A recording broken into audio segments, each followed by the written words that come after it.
2 tugas PKK kelas AK71. Di sini kami akan melakukan sesi wawancara terhadap HRD dari KAP Elia dan rekan. Tungguin ya. Ditunggu, Pak. Siap, lanjut. Selamat siang Bapak. Ya, siang. Terima kasih Pak sudah meluangkan waktunya dan memberikan kesempatan kepada kami semua di sini untuk melakukan sesi tanya jawab. Di sini kalau boleh tahu ini bersama dengan Bapak siapa ya Pak? Saya dengan Bapak Abdi Kurniawan. Bapak Abdi Kurniawan. Ya. Oke Bapak, berarti di sini merupakan HR dari kantor KAP Elia dan rekan ya Pak? Ya. Oke, untuk pertama kami mohon izinkan kami melakukan perkenalan terlebih dahulu. Di sini kami dari Universitas Multidata Palembang. Saya sendiri sini Veronica dan ini teman-teman saya. Nama saya Rizka Amelia Pak. Nama saya Diana. Nama saya Michael. Oke. Baik Pak, di awal tadi kan saya sudah mengatakan melakukan sesi tanya jawab. Oke, jadi di sini itu sesi tanya jawab itu terkait tentang soft skill, hard skill, dan juga interpersonal skill yang dibutuhkan agar bagi para kandidat atau karyawan yang mau melakukan interview pekerjaan. Oke, jadi baik kita mulai saja ya Pak. Beberapa pertanyaannya. Oke Pak, di sini menurut Bapak sebagai HR, apakah soft skill itu tuh benar-benar sangat diperlukan dalam lingkungan pekerjaan serta kalau di perusahaan ini sendiri nih Pak, apa sih yang paling dibutuhkan soft skillnya bagi perusahaan ini? Yang pertama tentang apakah sangat perlu soft skill itu sangat perlu dalam dunia kerja. Khususnya di KAP ini sendiri, yang pertama kita harus punya basic yang namanya akuntansi. Karena kalau nggak lulusan akuntansi mungkin agak berat untuk jalan di KAP ini. Yang kedua, di KAP ini yang harus mempunyai prioritas kita sebagai auditor. Karena auditor itu kita nggak bisa kepemihakan antara klien dan lain-lainnya. Kita harus jujur. Nama itu terus lagi ya, komunikasi itu penting karena kita di KAP ini punya tim, jadi kita harus komunikasi yang baik sama tim. Nah, kalau nggak komunikasi baik, satu kerjanya akan kecil. Itu. Oke, teman-teman yang lain ada pertanyaan nggak nih? Boleh. Oke, saya mau tanya Pak. Bagaimana sih cara Bapak untuk mengevaluasi dari soft skill terhadap kandidat saat proses rekrutmen? Yang pertama, yang pasti ada melalui tes ya, baik tertulis maupun nanti ada wawancara langsung.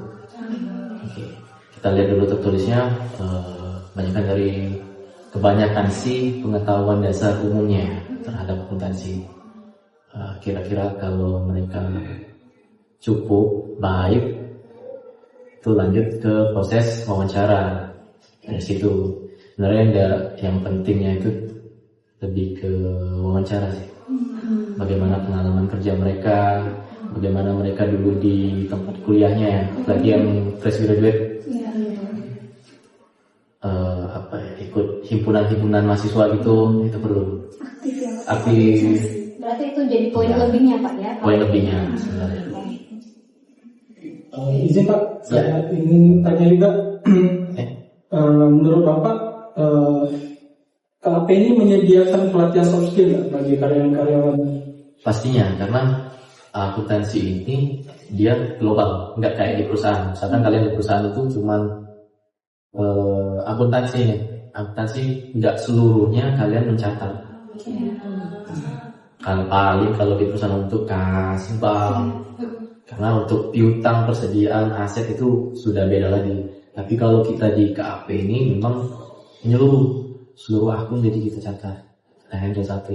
Yang jelas yang pastinya ada pelatihan khusus untuk staf-staf auditor karena pembaruan. Apalagi di perpajakan itu setiap tahun berubah. Peraturan berubah, jadi kita harus benar-benar update dan soft skill-nya harus diperbarui terus. Izin tanya Pak, Seberapa besar sih peran soft skill dalam penilaian kinerja karyawan di tempat ini? Penilaiannya Ya. cukup besar karena itu dasar. Soft skill itu dasar kita. Soft skill itu kan berkaitan dengan kayak kita nih di KAP, Microsoft, pegang Accurate, itu soft skill yang harus baik. Oke Pak, itu kan terkait tentang soft skill. Sekarang kita bergeser ke hard skill itu sendiri. Kalau untuk teman-teman hard skill sendiri, ada yang mau ingin ditanyakan?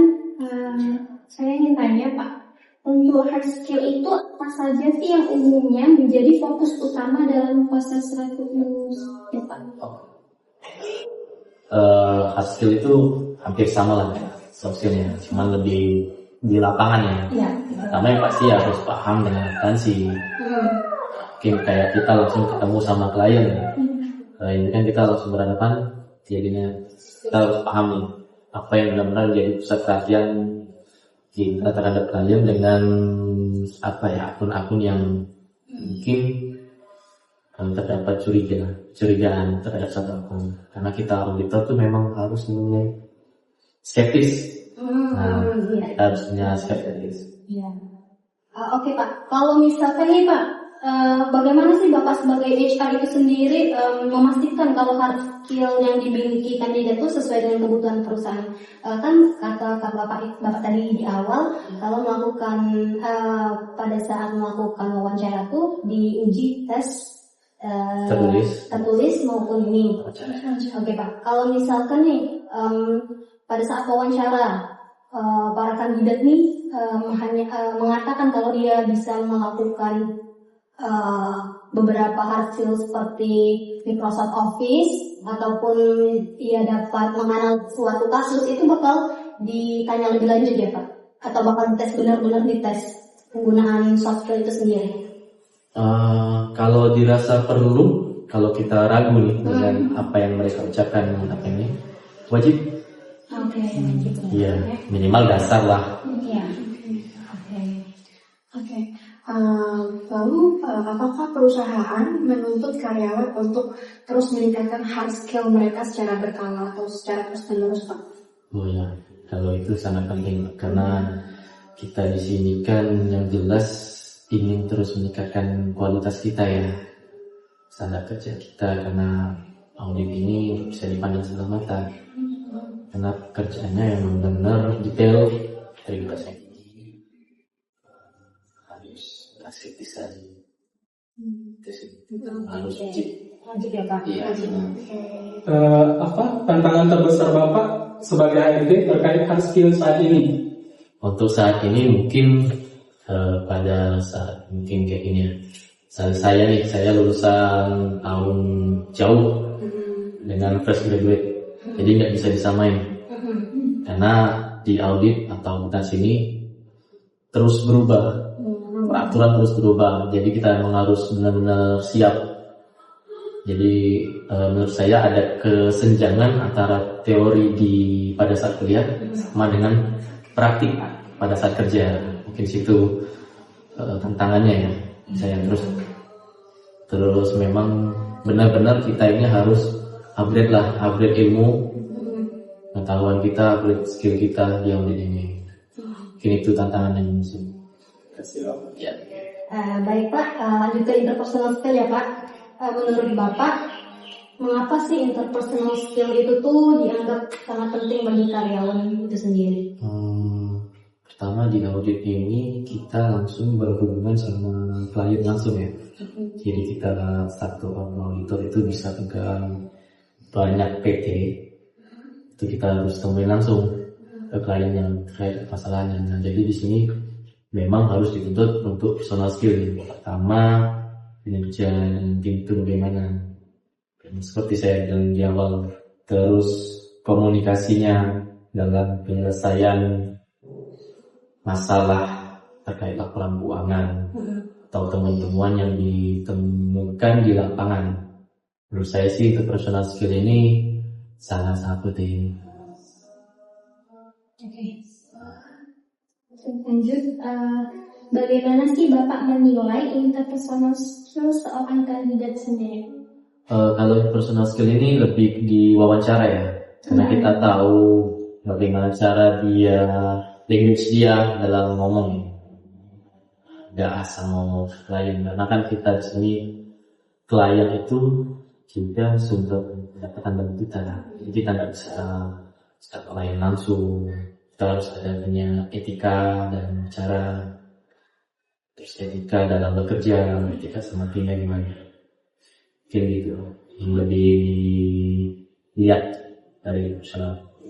Oke. Izin, mungkin masalah interpersonal apa yang sering muncul di lingkungan kerja kira-kira?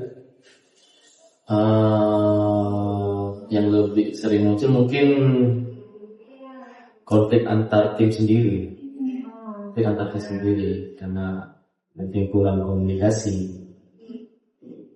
Karena misalkan satu tim itu ada orang 4, kita punya ketua tim sama anggota.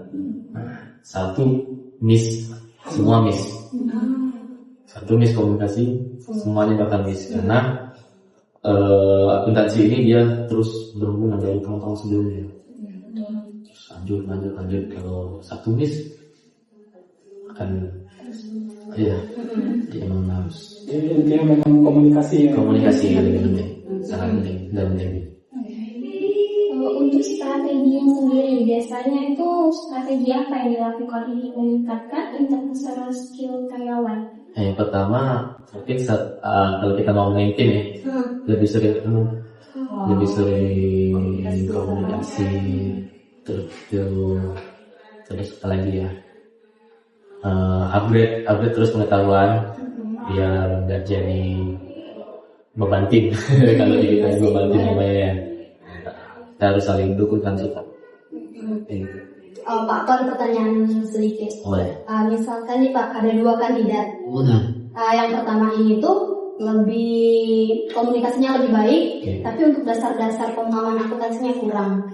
Yang kedua, dasar-dasar akuntansinya paham, tapi komunikasinya kurang baik. Nah itu menurut Bapak yang bakal dipilih ini yang pertamanya kan kedua Pak dalam KAP ini sendiri? Kalau saya pribadi yang pasti, apalagi dari KAP ya, untuk paham dulu dengan dasarnya. Oke, walaupun komunikasinya ya sebenarnya kalau andai kata harus milih nih, ya, saya pilihnya yang dasar dulu. Nah, kita nanti bakal ada pelatihan. Iya, karena kalau dasarnya udah nggak paham, gimana mau kerjanya akuntansinya? Untuk teman-teman sekalian, apakah ada yang pertanyaan lebih mendalam mau ditanyakan ke Bapak ini? Ada waktu. Oke, bagaimana menurut Bapak melihat keterkaitan antara soft skill, hard skill, dan entrepreneurial skill dalam menunjang keberhasilan kerja? Kalau menurut saya ketiganya itu saling berkaitan. Yang pertama kita harus punya soft skill. Kita tadi tahu dasarnya, basic apa yang dipakai. Terus kedua hard skill itu kayak praktikum di lapangan. Komunikasi dengan klien, meninjau dengan data-datanya. Terus interpersonal ya sangat penting dari segi tim ya, personalnya ya. Karena kalau sudah ngomongin tim ini kita nggak bisa egois. Terus saling support, saling dukung. Kalau satu miss, seperti saya bilang tadi, semua bakal miss. Oke. Satu pertanyaan lagi ya Pak. Dapatkah Bapak memberikan contoh kondisi di mana soft skill ini lebih menentukan dibandingkan dengan hard skill? Kalau saya nih, soft skill itu dasar, hard skill itu nanti pengalaman klien. Yang pertama kalau di KAP kita soft skill udah nggak bisa, nanti kita bawa ke klien, walaupun kita udah maksudnya kita nggak mungkin lagi ngajarin mereka dasar, karena dasar itu udah mereka dapetin di kuliah. Mungkin nanti tambahan-tambahan seperti apa kayak kita sampling data di lapangan, kita cek set of name, kita cek aset of name, kita cek cash of name, itu nanti pasti yang orang-orang baru ini akan diajarin dulu. Kita dari tim dulu nih, lihat ketua tim gimana caranya. Nah, berkembangnya mereka nanti itu nanti bisa jadi ketua tim. Itu sangat inilah harus soft skill dulu lah. Soalnya harus benar bisa dari untuk hard skill sama itu sebenarnya nanti bisa ngikutin terus. Terima kasih Bapak. Terima kasih Pak sudah meluangkan waktu sore ini. Iya, terima kasih semuanya. Semoga ini juga pertanyaan-pertanyaan ini dapat memberikan bagi para mahasiswa aktif seperti kami untuk pengembangan diri, Benar. untuk Memasuki dunia kerja. Mungkin nanti mau masuk ke kafe mungkin ya kan. Nah, jarang yang suka.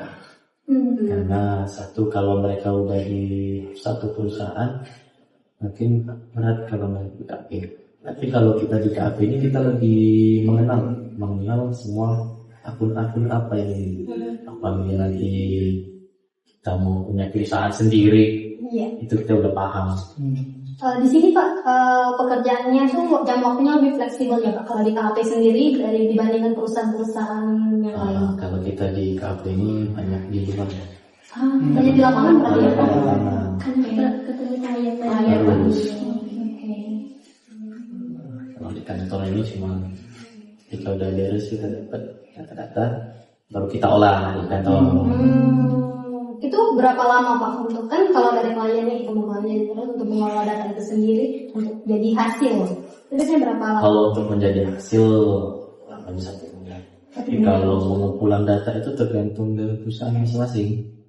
Kalau perusahaannya cepat, kita juga bisa cepat. Kalau perusahaannya nanti, karena kan pada saat proses audit ini kayak di bulan Desember ini mereka juga harus closing. Iya betul. Ada kira reportnya. Pada saat kita ke sana mungkin tidak bisa kita dapat langsung data. Kita harus mulai ini terus.